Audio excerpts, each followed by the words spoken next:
Welcome to This Explainer. Okay, we're diving straight in today because there are some absolutely massive changes coming to Taiwan's workplace regulations. Whether you're an employee trying to navigate a tricky office environment or you're an employer trying to manage a team and actually stay compliant, this is something you just cannot afford to ignore. Today, we're demystifying Taiwan's brand new workplace bullying law. But hey, before we get bogged down in all the heavy legal jargon, I want you to ask yourself something. Is your boss just strict, or are they literally breaking the law? It's kind of a classic everyday workplace dilemma, right? I mean, we've all been caught in that gray area of office dynamics, where you have to wonder if a demanding manager is just, pushing for high performance, or if they've crossed a very real, very dangerous line. Well, figuring out the answer to that question is suddenly incredibly urgent. We're talking about up to 4.5 million new Taiwan dollars here. That is the maximum penalty for non-compliance under the new Occupational Safety and Health Act amendments. So yeah, this is definitely not just a gentle slap on the wrist. It's a massive financial wake-up call for any company that fails to protect its workers. To help you navigate this whole thing, here is our roadmap for today.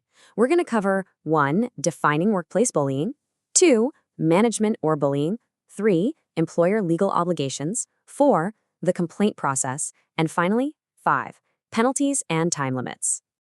All right, let's jump into Section 1, Defining Workplace Bullying.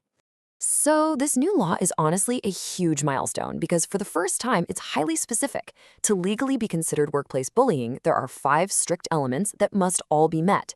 First, it's got to happen during the execution of duties. Second, the behavior has to come from an internal personnel member using their position or power.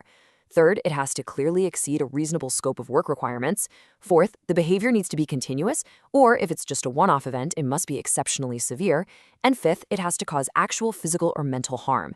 And here's a really crucial takeaway. This doesn't just apply top-down from a boss. It absolutely applies to peer-to-peer interactions between colleagues, too. Moving right along to Section 2. Management or bullying.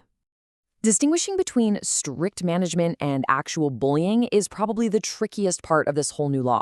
On one hand, you have reasonable management. This is entirely focused on the work itself and on objective facts. So demanding high performance, correcting mistakes, setting strict goals, that's all perfectly legal. But then you have workplace bullying. This happens when the behavior crosses a line into personal attacks, public humiliation, or using power just to demean someone. Basically, it shifts entirely from criticizing the work to attacking the person. To make this crystal clear, let's look at an actual example directly from the source material. Say a manager tells you, you made 3 mistakes on this report. Okay, that is based on objective fact. It might not be super friendly, but it's legal management. But if that same manager says, you are pighead, do you even have brains? Well, that has absolutely nothing to do with the work. It is purely an insult designed to demean, and changing that phrasing completely changes the legal accountability. But bullying isn't always yelling. We call these quieter tactics unseen bullying. It's those subtle red lines. For instance, intentional exclusion. Think about a team consistently skipping over one specific colleague when they're ordering lunch. It sounds kind of small, right? But over time, it becomes a serious form of psychological isolation. Other examples would be setting up totally impossible deadlines designed specifically to make someone fail, or just giving a team member the silent treatment like they don't even exist. The law now officially recognizes these cold shoulder tactics as legitimate forms of workplace abuse. Okay, Section 3, Employer Legal Obligations. If you're a business owner or an HR professional, listen up, because you are now facing a tiered matrix of obligations based entirely on your company size. And here is the kicker. You don't just get fined when a bullying incident happens. You can be heavily fined simply for not having the right system in place beforehand. For the big guys, companies with over 100 employees, you need a full investigation committee and mandatory training.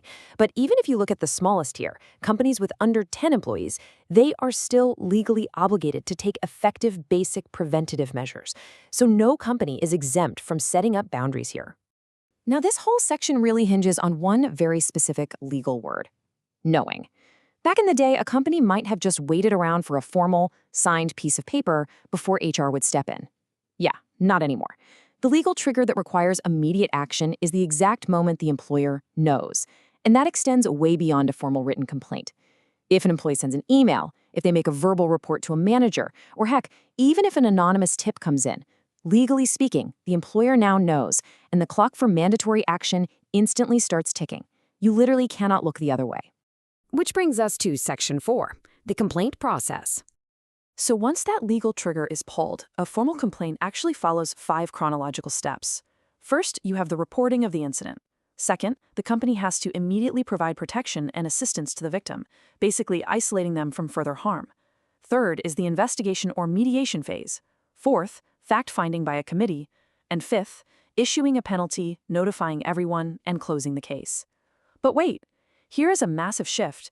Employers now have a dual obligation to report directly to central government authorities twice, once when the complaint is first received, and again when the case is finally closed.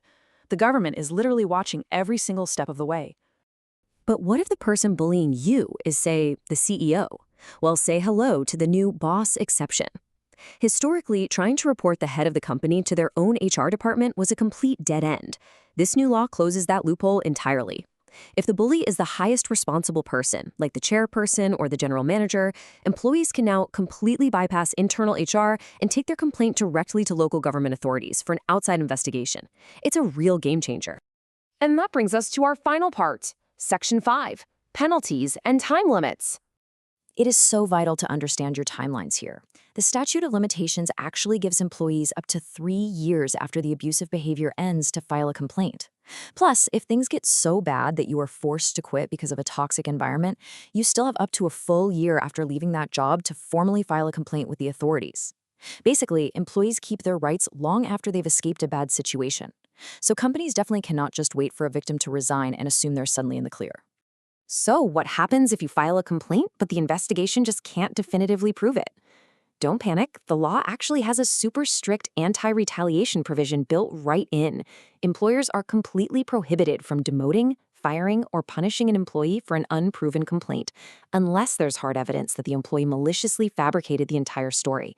This is explicitly designed to make people feel safe to speak up, which really cements how fiercely protective this new law is. So when does all of this actually become reality? Mark your calendars for July 1st, 2026. That is the firm deadline when these amendments to the Occupational Safety and Health Act take full effect. The countdown has absolutely already begun, and the urgency to get compliant is very, very real. Which brings me to a really crucial question I want to leave you with today. Is your workplace culture actually ready for July 1st? Or is a $4.5 million wake-up call waiting for you? Whether you're an employee taking a hard look at your daily office dynamics, or you're an employer rushing to review your internal policies, this impending legal reality is just around the corner. It's time to start preparing right now.